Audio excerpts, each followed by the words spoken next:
Hello and welcome to Tennis Snacks. On today's video I want to talk about which lines of play are more efficient than the others, and I'm also going to dig into what I call the grid.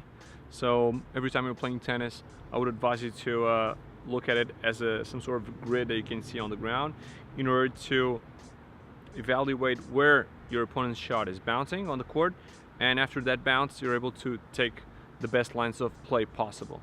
Lines of play are related to risk. So imagine if you're really close to the sideline, if you want to hit that shot down the line, you're really playing to a really narrow part of the court. So in this case, you have a really high risk. A tennis player needs to manage risk all the time. Well, the best lines of play normally are the ones that have low risk, high profit in terms of damage that you put into your opponent and in terms of consistency, because you don't want to be that all-in player. You want to be smart on the lines of play that you take. The grid is really simple. Picture two lines. So you'll have the baseline, you have the service line, and then there's two sidelines, correct? If you divide that rectangular between the service and the baseline into three parts, you will see that you'll have a center lane down in the middle, and then you'll have the forehand alley and the forehand alley.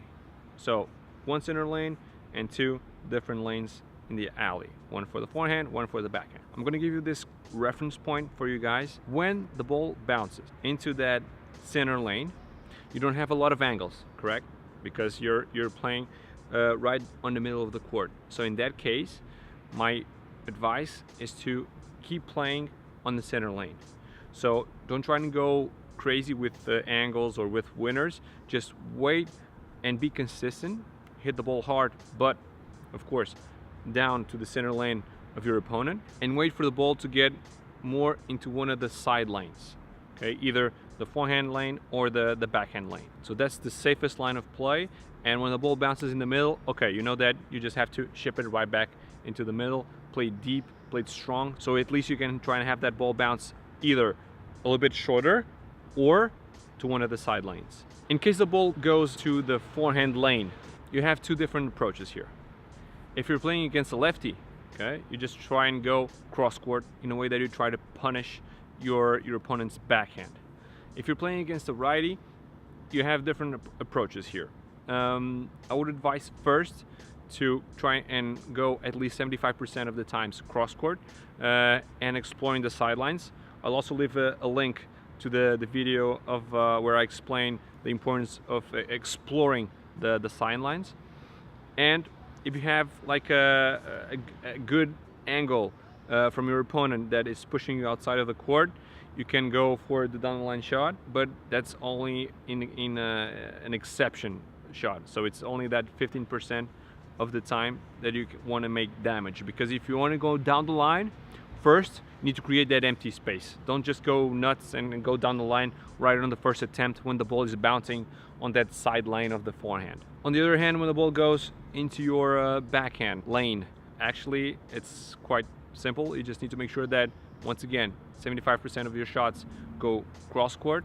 If you're playing against a righty player, you're safely playing into your opponent's backhand, so you're safe. And when you feel that you have created this situation where the ball is bouncing slightly shorter inside the court, you can always go down the line. So bottom line here, you'll have the center lane where you need to be a bit more conservative, play the ball deep, good power, but also in the center lane. And then when the ball goes towards one of the side lanes, you can try and build up your point by going more cross court, exploring the sidelines. And when you have that short ball, you can try and put damage by playing it down the line.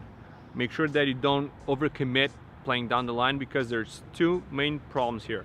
First, the court is slightly shorter when you go down the line, and second, the net is also slightly higher. So when you go cross court, you have better margins and you have a wider court in order to play into. Some might ask, okay, and what if the ball bounces in front of the service line?